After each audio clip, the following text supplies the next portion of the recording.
27, הסיפור האישי. אנשים עם כל מיני בעיות, עם כל מיני זה, שהם נלחמים, וזה למעשה אותם בעיות משותפות, וזה אנשים שונים.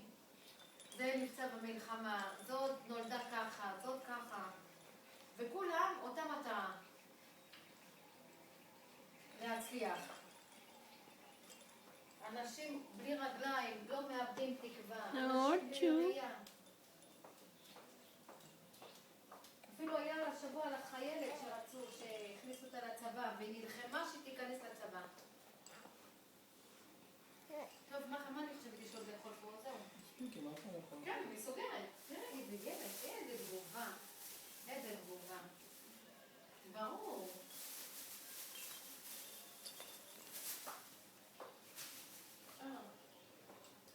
אתה רוצה לשאול את שרה, החברה שלי, איפה היא עשתה את הכיסאות? את ההדלתות? תראי מה. היא דווקא מאוד מרוצה מהשירות, מהזה.